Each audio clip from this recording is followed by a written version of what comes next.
Hiero que Myers tu vida ahora mismo. Mira de verdad. No la version que muestras a tus amigos en las redes sociales. En la version que te cuentas a ti mismo cuando estás acostado. Por la noche tratando de conciliar el sueño. Hiero que observes la cruda y dura realidad de tu existencia financiera. Si deseas de trabajar hoy. Exactamente cuánto tiempo podrías sobrevivir? Un mes, 6 meses, un año? Para la gran mayoría de la gente, incluso aquellos que se consideran inteligentes, exitosos y educados, la respuesta es aterradoramente corta. He pasado más de 90 años en este planeta. He visto imperios levantarse y caer. He visto la tecnología cambiar la forma en que vivimos, desde la radio hasta Internet. Pero hay una cosa que nunca ha cambiado, en hay una sola vez. Esa es la trágica capacidad de los seres humanos para sabotear su propio futuro. Miro a mi alrededor hoy y veo una generación de hombres que están corriendo más duro que nunca. Trabajan más horas. Son más productivos que sus abuelos. Tienen acceso a más información en su bolsillo de la que tenía el presidente de los Estados Unidos hace 30 años. Sin embargo, están perdiendo. Están perdiendo la batalla por la independencia financiera. Están atrapados en una cinta de correr que se mueve un poco más rápido de lo que pueden correr. La tragedia, la verdadera tragedia, es que creen que es por la economía. Creen que es por la inflación. Creen que es porque el sistema está amenazado contra el pequeño. Ahora, no digo que esas cosas no existen. Pero déjame decirles una verdad brutal que quizás les haga querer apagar este video. Pero les ruego, no lo apaguen. Porque esta verdad es lo único que puede salvarlos. La razón por la que no son ricos. La razón por la que sienten esa ansiedad corrosiva en el estómago cada vez que liga una factura. No es por la Reserva Federal. No es por su jefe. Es por ustedes. Es por los hábitos que han cultivado día tras día, año tras año, a menudo sin siquiera darse cuenta. Hay una cita de Samuel Johnson que he llevado conmigo toda mi vida. El dijo, las cadenas del hábito son demasiado ligeras para ser sentidas hasta que son demasiado pesadas para ser rotas. Quiero que visualicen eso por un momento. Cadenas invisibles. Cuando tienes 20 o 30 años, no las sientes. Compras el coche, pides el préstamo, ignoras la cuenta de ahorros. Se siente ligero, se siente fácil, se siente como libertad. Pero luego te despiertas a los 50 y tratas de mover. Intentas jubilar. Intentas cambiar tu vida y te das cuenta de que no puedes mover. Las cadenas se han convertido en acero y eres prisionero de tus propias decisiones pasadas.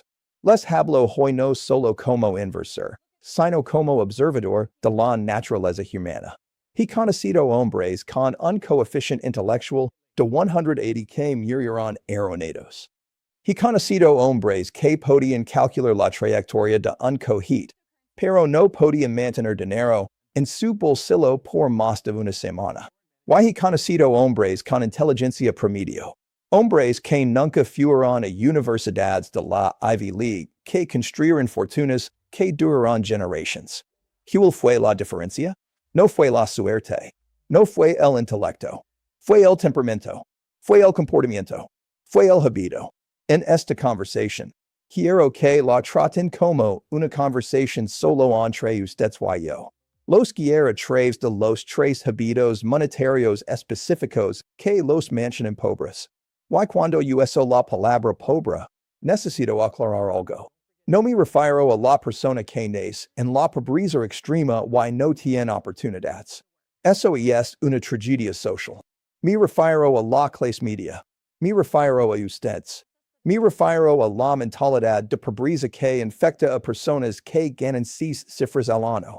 Verán, la pobreza no es solo un número en una cuenta bancaria. La pobreza es un patrón de comportamiento. Es un ciclo. Es una reacción al mundo que asegura que nunca construyen patrimonio. Nunca serán dueños de su tiempo. Y siempre estarán a merced de otra persona. Quizás vistan un buen traje. Quizás conduzcan un coche alemán. Quizás viven en un código postal que impresiona a sus vecinos. Pero así tienen que intercambiar su tiempo por dinero todos los días solo para mantener las luces encendidas. No son ricos. Son solo un serviente bien pagado. Ese es un lugar precario para estar. ¿Por qué les digo esto? Porque a un anciano en Omaha lo importan sus hábitos financieros.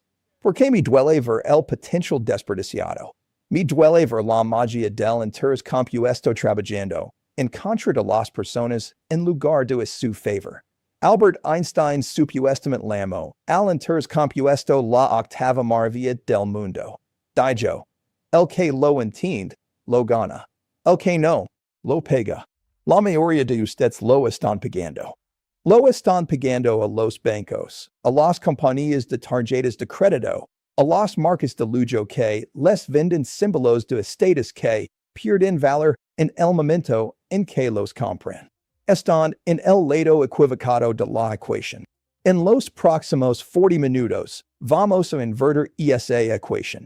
Pero debo advertirles, lo que estoy a punto de decir no es emocionante. No es un esquema para hacerse rico rápidamente.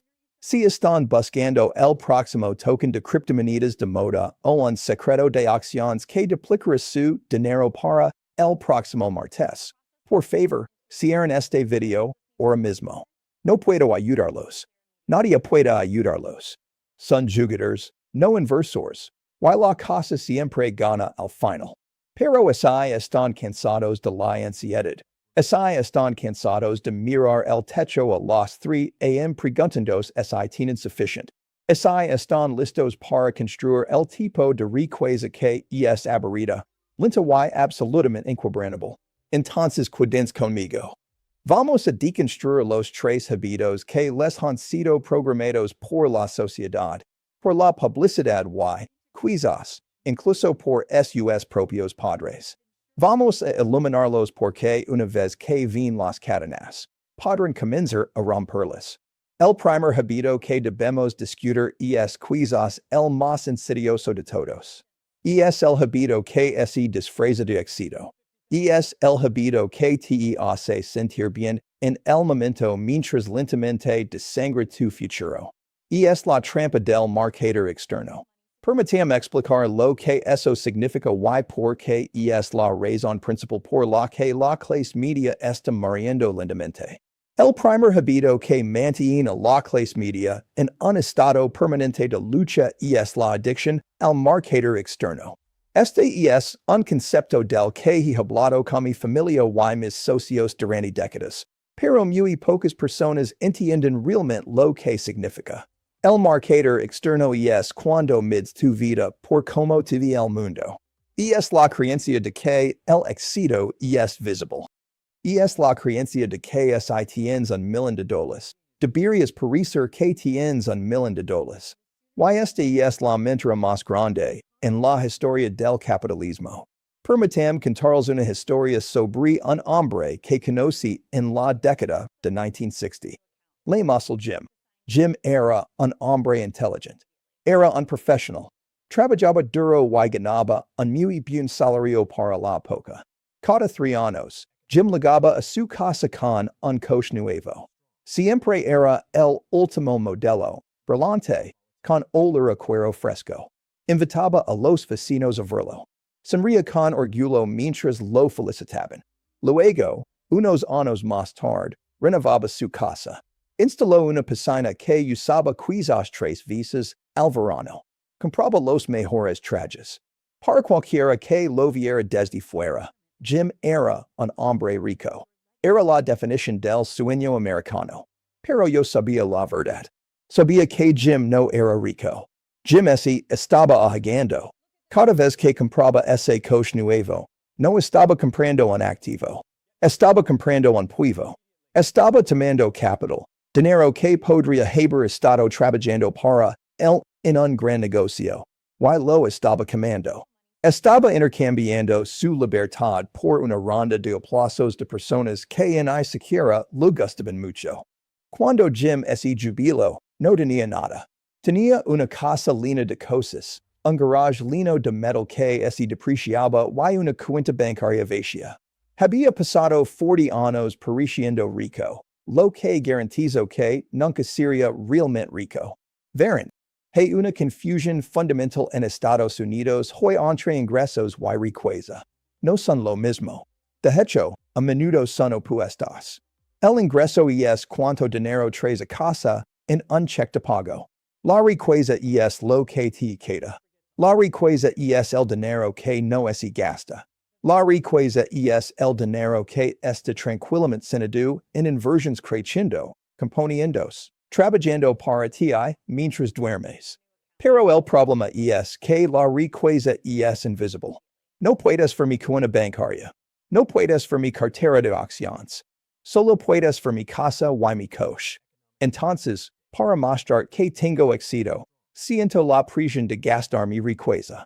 Y en el momento en que la gasto, he ido. Todavía vivo en la misma casa en Omaha que compré en 1958. La compré por $31,500. La gente a menudo me pregunta, Warren, ¿por qué no te mudas? Tienes miles de millones de dólares. Podrías vivir en un palacio. Podrías vivir en una isla privada. Y siempre los miro con genuina confusión. ¿Por qué mi mudaría? Tengo una cama cálida. Tengo una silla cómoda. En invierno hace calor. En verano hace fresco. Guarda todos mis recuerdos. ¿Qué exactamente me daría una casa de $10 millones que no tenga? La respuesta es nada. No me daría nada más que dolores de cabeza, impuestos más altos y la envidia de extraños. Pero para la mayoría de los hombres, la casa no es un lugar para vivir. Es un escenario. Es un accesorio utilizado para señalar estatus. Y esta necesidad de señalar estatus es el hábito que te mantiene pobre. Es el lifestyle creep, escalada del estilo de vida. Obtienes un ascenso, así que compras un coche mejor. Obtienes un bono, así que reservas unas vacaciones más caras. Tus gastos aumentan para igualar tus ingresos. Es como correr en una cinta de correr donde la velocidad sigue aumentando. Corres más y más rápido, sedando más y más, pero no avanzas en un centímetro. Quiero que hagas una pausa y mires tus propios hábitos de gasto. Honestamente, cuando compraste ese último artículo de lujo, ese reloj, ese coche, ese costoso aparato electrónico, preguntate. ¿Lo compré porque realmente agregaba valor a mi vida? ¿O lo compré porque quería sentirme de cierta manera? ¿Lo compré porque quería proyectar una imagen de éxito? Si estás comprando cosas para impresionar a otros, estás jugando un juego que no puedes ganar. Porque siempre habrá alguien con un coche más rápido. Siempre habrá alguien con una casa más grande. Si tu autoestima está ligada a tu patrimonio neto y tu patrimonio neto está ligado a tus posiciones, serás miserable. Estarás en un constante estado de ansiedad, aterrorizado de que pierde tu trabajo, toda la fachada se desmorona. Y para muchos de ustedes, ese mito es real. Están a un cheque de pago del desastre porque han cambiado su margen de seguridad por estatus. Esto nos lleva a la definición más importante que jamás aprenderán en finanzas. Deben entender la diferencia entre un activo y un pasivo. Esto es algo que no se enseña en las escuelas, lo cual es una tragedia. La mayoría de la gente piensa que su casa es un activo. No lo es. A menos que la estés alquilando y te meta dinero en el bolsillo cada mes. Tu casa es un pasivo. Saca dinero de tu bolsillo. Impuestos, seguro, mantenimiento, reparaciones. El coche en tu garage, un pasivo. La ropa en tu armario, pasivos. Un activo es algo que te paga. Un activo es un negocio. Un activo es una acción que paga dividendos. Un activo es un bono. Un activo es una parcela de tierra agrícola. Los ricos centran toda su vida en adquirir activos. La clase media centra toda su vida en adquirir pasivos que creen que son activos. Why aquí esta la parte dolorosa? Cuando gastas dinero en pasivos, no solo estás gastando el efectivo que tienes hoy, estás destruyendo el potencial futuro de ese dinero. Si gastas $50,000 en un coche de lujo hoy, no solo estás gastando $50,000. Estás gastando lo que esos $50,000 podrían haberse convertido. Si hubieras invertido ese dinero en un fondo indexado S&P 500 decente o en un gran negocio estadounidense, y lo hubieras dejado durante 30 años, podría haber valido medio millón de dólares o más. Así que ese coche no te costó $50,000. Te costó tu jubilación. Te costó tu libertad. ¿Vale la pena realmente el asiento de cuero medio millón de dólares para ti? ¿Vale la pena el olor a coche nuevo 5 años de tu vida trabajando en un cubículo cada día? Esta es la matemática que los ricos hacen en sus cabezas instintivamente. Y esta es la matemática que los pobres ignoran. Para romper este hábito, debes desarrollar lo que yo llamo un marketer interno. Debes llegar a un punto en el que no te importa lo que piensan los vecinos. Debes llegar a un punto en el que derives satisfacción de los números en tu cuenta de inversión, no de la marca de tu camisa. Cuando puedas conducir un coche viejo con orgullo, sabiendo que tienes un millón de dólares trabajando para ti en el mercado, y es entonces cuando eres verdaderamente libre. Y es entonces cuando has roto las cadenas del primer hábito. Pero evitar la trampa de parecer rico es solo el primer paso. Una vez que hayas ahorrado ese capital, una vez que hayas decidido vivir por debajo de tus posibilidades, te enfrentas a un nuevo peligro. Un peligro que es quizás aún más tenedor y más destructivo que la vanidad. Y es el peligro de la codicia. Y es el hábito de tratar los mercados financieros como un casino. Y eso es de lo que tenemos que hablar a continuación. Supongamos que han escuchado la primera parte de este mensaje. Han dejado de intentar impresionar a sus vecinos. Han reducido sus gastos. Han ahorrado sus primeros $10,000 o $50,000. Se sienten bien. Pero ahora enfrentan a un nuevo enemigo. Y este enemigo no es la vanidad. Es la impaciencia. Es el deseo abrumador de convertir esa pila de dinero en una montaña de oro de la noche a la mañana. Esto nos lleva al segundo hábito que mantiene a la gente pobre, la mentalidad de casino. Hidica esto antes y lo dire de nuevo. El mercado de valores es un dispositivo para transferir dinero de los impacientes a los pacientes. Leanlo de nuevo en su mente. De los impacientes a los pacientes. Pero miren cómo se comporta la mayoría de la gente. Tratan la bolsa de Nueva York no como un lugar para comprar la propiedad de grandes negocios estadounidenses, sino como un casino gigante donde pueden hacer apuestas sobre pequeños puntos electrónicos que se mueven por la pantalla. El mundo moderno ha empeorado esta adicción. Tienen aplicaciones en su teléfono que gamifican la inversión. Lanzan confeti cuando compran una acción. Muestran luces rojas y verdes. Les envían notifications cada minuto. Esta acción ha subido un 5%. Y esa moneda ha bajado un 10%. Está diseñado para activar su dopamina, al igual que una máquina tragamonedas en Las Vegas. Y al igual que en Las Vegas, juegan lo suficiente sin un sistema. La casa eventualmente se llevará todo lo que tienen. Permitam presentarles un concepto que mi maestro Ben Graham me enseñó hace 7 años. Y es la idea más importante en finanzas.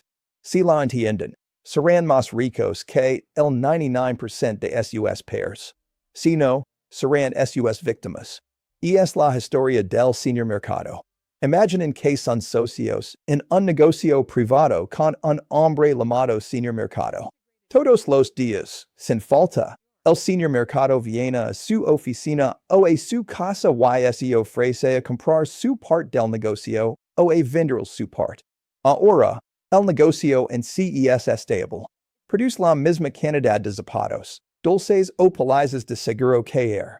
Pero el señor mercado. El señor mercado es un maníaco depresivo.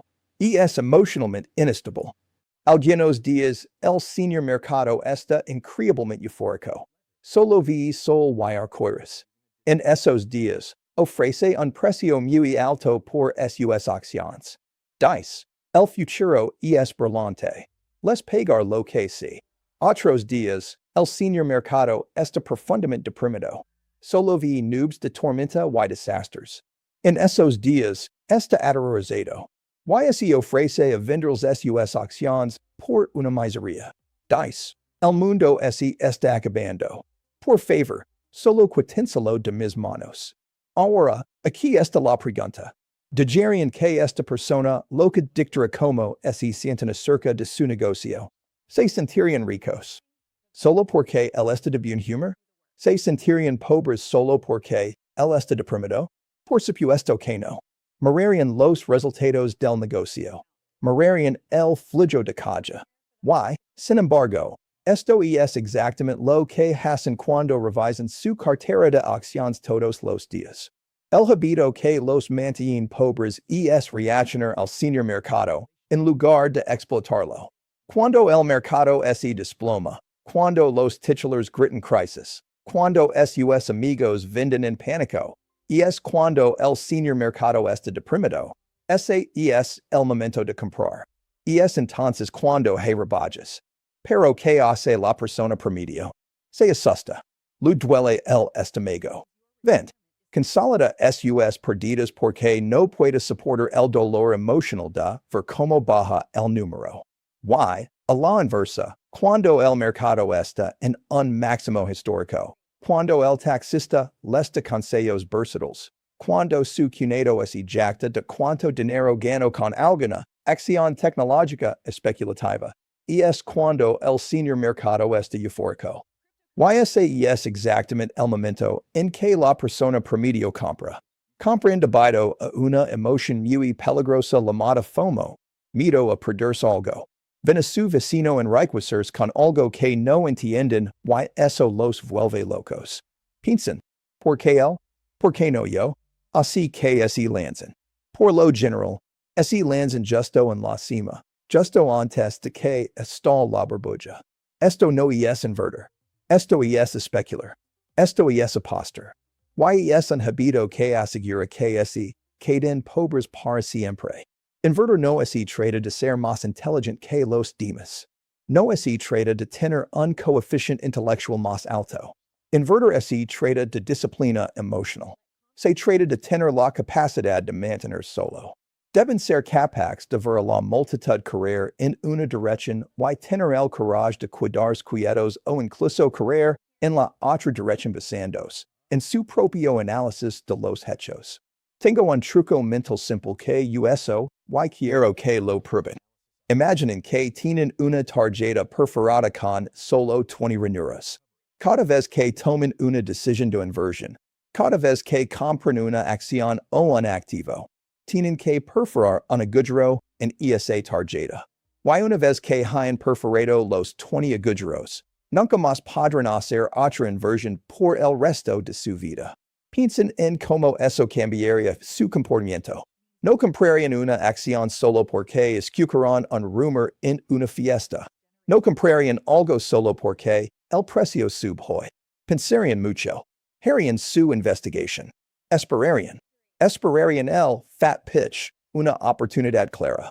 Solo golpearían cuando todo fuera perfecto. Si operan con ese nivel de paciencia, se volverían increíblemente ricos. Pero la mayoría de la gente trata su cartera como una pastilla de jabón. Cuanto más la manipulan, más pequeña se vuelve. Compran, venden, pagan commissions, pagan impuestos y cometen errors. La actividad es el enemigo de los rendimientos. El verdadero inversor es aburrido. Si se divierten invirtiendo, si sienten una descarga de adrenalina, probablemente estén perdiendo dinero. Una buena inversión debería ser como ver cómo se seca la pintura o cómo crece la hierba. Es la acumulación lenta y metódica de activos productivos a lo largo del tiempo. Deben dejar de mirar el precio de la acción y empezar a mirar el valor del negocio. El precio es lo que pagan. El valor es lo que obtienen. Si entran en un supermercado y ven que los filetes están en oferta al 50% de descuento, ¿salen corriendo de la tienda gritando de pánico? No. Leen su carrito. Están contentos. Sin embargo, cuando el mercado de valores está en oferta, cuando las mejores empresas de Estados Unidos cotizan con descuento, la gente corre hacia las salidas. Esto es irracional. Este es el comportamiento de una persona pobre, independientemente de la cantidad de dinero que tenga actualmente. Necesitan divorciarse del ruido. Apagan las noticias financieras. Dejen de revisar su teléfono cada hora. Si poseen una parte de un gran negocio, no importa si el mercado de valores cierra durante 5 años a partir de mañana. Saben que el negocio seguirá produciendo, vendiendo y creciendo. Esa es la mentalidad de un propietario y los propietarios se hacen ricos. Los inquilinos y los jugadores se quedan pobres. Pero incluso si conquistan su vanidad e incluso si conquistan su impulso de apostar, hay un último hábito que no puede derrotarlos. Es sutil. Es el fracaso en comprender la fuerza más poderosa del universo. Es el hábito de pensar a corto plazo en un mundo a largo plazo. Y esto nos lleva a la tercera y última cadena que debemos romper. Hemos hablado de gastar dinero que no tienen para impresionar a gente que no les gusta. Hemos hablado de apostar sus ahorros ganados con tanto esfuerzo en un mercado de casino impulsado por la emoción. Pero ahora llegamos al tercer hábito. Este es menos obvio. Es tranquilo. Es sutil. Pero es la razón principal por la que la gente se despierta a los 60 años y se da cuenta de que ha desperdiciado su vida. Es el hábito de ignorar la octava maravilla del mundo, el interés compuesto, y más específicamente, el hábito de pensar a corto plazo. Probablemente han oído la historia de la bola de nieve. Es el título de mi biografía, y es la metáfora que uso para describir toda mi vida. La vida es como una bola de nieve. Lo importante es encontrar nieve humida en una colina muy larga. Ahora, eso suena simple, quizás demasiado simple, pero quiero que realmente piensen en la física de esa afirmación. Cuando empiezan a rodar una bola de nieve, es diminuta. La están empujando con las manos. Require esfuerzo. Empujan y después del ano. Solo es un poco más grande. La miran y dicen, ¿esto es todo? Esto es todo lo que obtengo por mi arduo trabajo. Este es el momento en que la mayoría de la gente se rinde. Este es el momento en que el tercer hábito los destruye. Se aburren. Se impacientan. Dejan de empujar. O peor, rompen la bola de nieve para comprar un televisor nuevo o unas vacaciones. Pero si siguen empujando, sucede algo mágico. Y a medida que la superficie de la bola de nieve crece, recoge más nieve con cada revolución. El crecimiento no es lineal, es exponencial. Después de 10 años, la bola de nieve es grande. Después de 30 años, es una roca. Después de 50 años, es una avalancha que nada puede detener. Crece por sí sola. En siquiera tienen que empujar más. La gravedad toma el control. Es el 99% de mi riqueza después de mi cumpleaños número 50.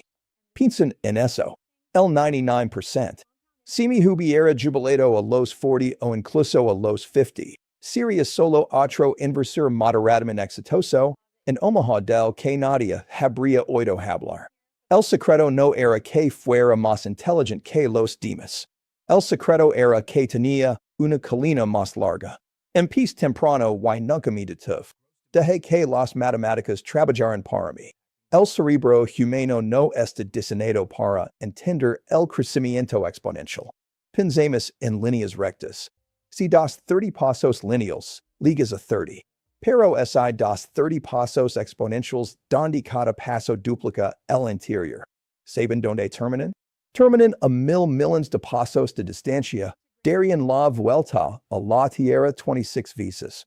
SAES el poder que están ignorando cuando interrumpen el proceso de capitalización. El habito que los mantienen pobres es la incapacidad de retrasar la gratificación. Quieren la recompensa ahora. Quieren los malvaviscos ahora.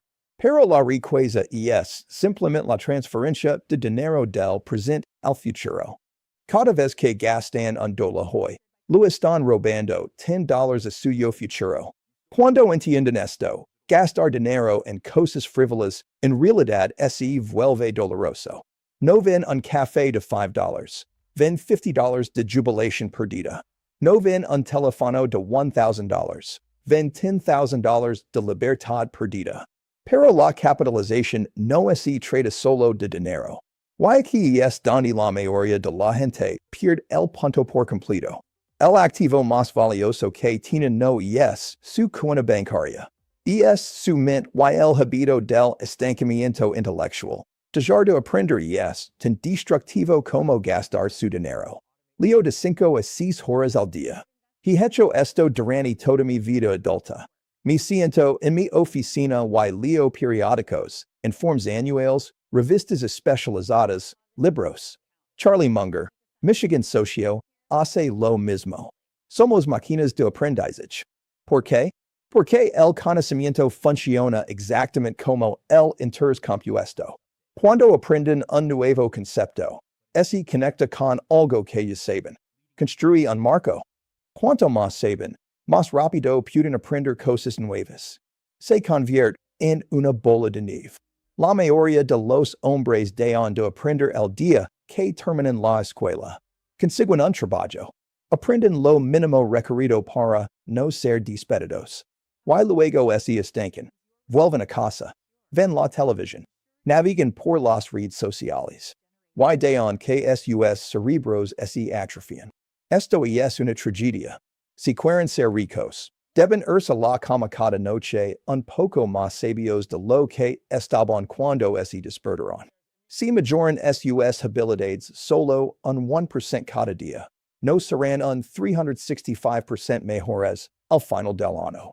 Serán 37 veces mejores. 37 veces. Esa es la matemática. Pero se quedan igual o dejan que sus habilidades se erosionen. Se están quedando atrás. En una economía global donde compiten con miles de millones de personas, quedarse quieto es lo mismo que retroceder. Necesitan construir lo que yo llamo un círculo de competencia. No necesitan ser expertos en todo. Yo no entiendo los chips de computadora. No entiendo la biofarmacéutica. Pero entiendo los seguros. Entiendo los muebles. Entiendo los dulces. Me mantengo dentro de mi círculo. Leo todo lo que puedo sobre estas industrias hasta que sé más que los demás. Esa es mi ventaja. ¿Cuál es su círculo? ¿Qué están leyendo hoy que los hará más valiosos mañana? Si la respuesta es nada, entonces están practicando el habito de la pobreza. Están consumiendo valor en lugar de crearlo. El mundo está lleno de gente que quiere el resultado sin el esfuerzo. Quieren el físico sin el ejercicio. Quieren la fortuna sin el ahorro. Quieren la sabiduría sin el estudio. No funciona así.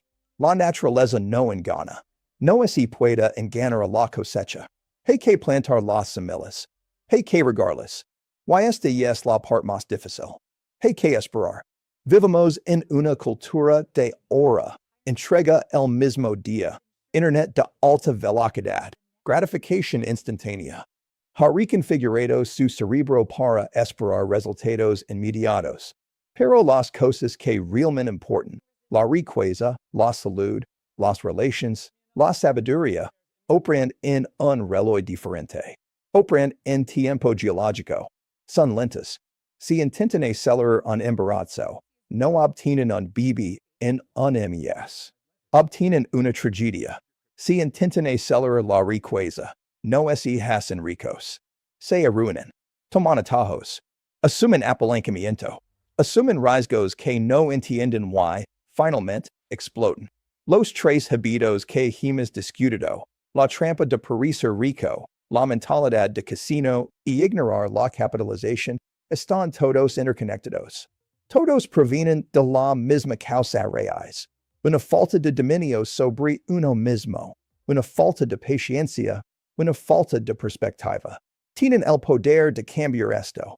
La colina todavía está ahí. La nieve todavía está ahí. Nunca es demasiado tarde para empezar a rodar su bola de nieve. Pero tienen que empezar hoy y tienen que prometerse a sí mismas que no dejarán de empujar, por pequeña que parezca al principio.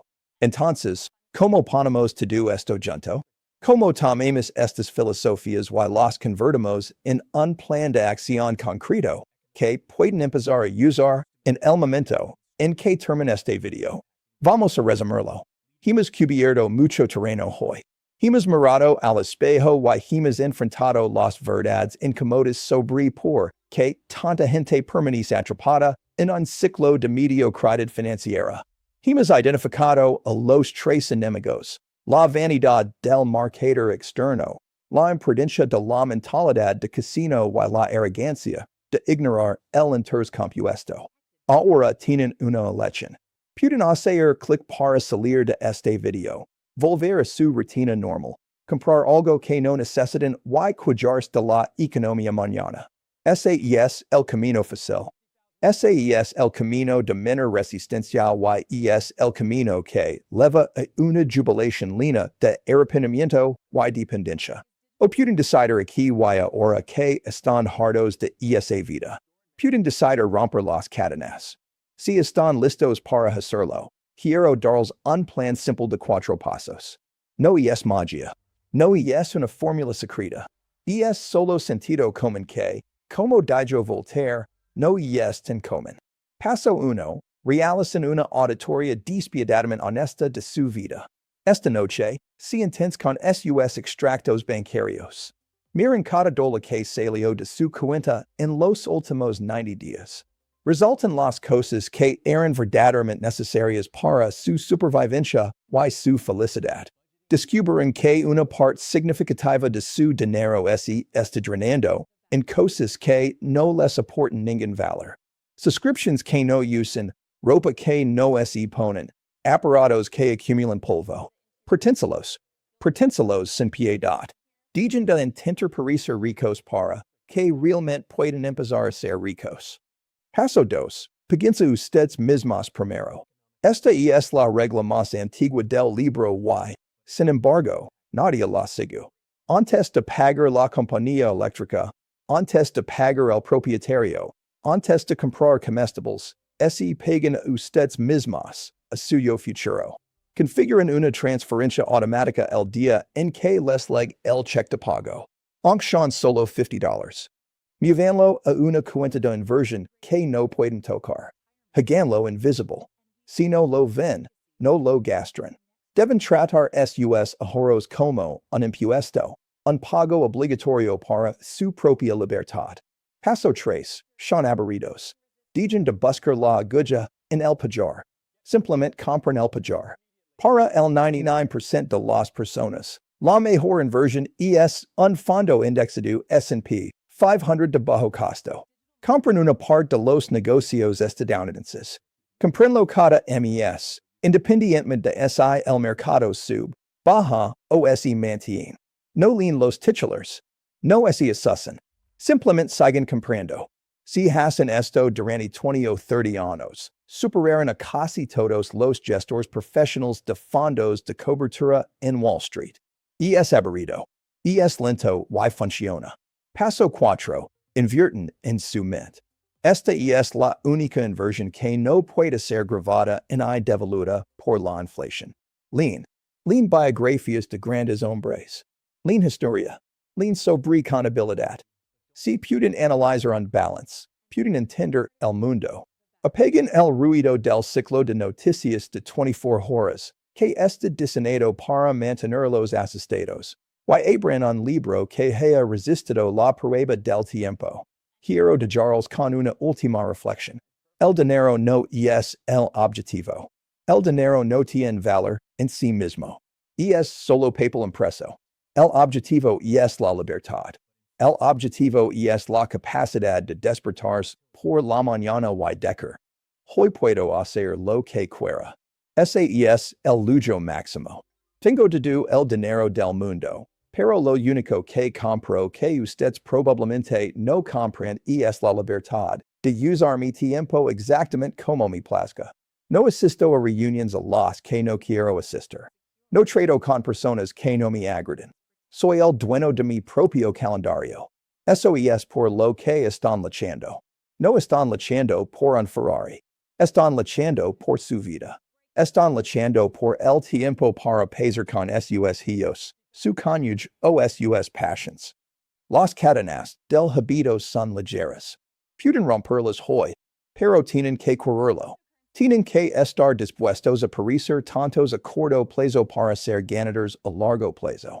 Tienen que estar dispuestos a conducir el coche viejo mientras su vecino arenado conduce el nuevo. Tienen que estar dispuestos a quedarse en casa y leer mientras sus amigos están gastando dinero que no tienen. A veces es un camino solitario, pero les prometo que la vista desde la cima vale la pena. Gracias por darme su activo más valioso, su tiempo. Si encontrarán sabiduría en estas palabras, YSI están comprometidos a construir una vida de verdadera riqueza, independencia. Los invito a subscribers. Continuaremos este viaje juntos. Pero, lo que es más importante, no solo ven este video. Actúen. Empiecen a rodar su bola de nieve hoy. Soy Warren Buffett.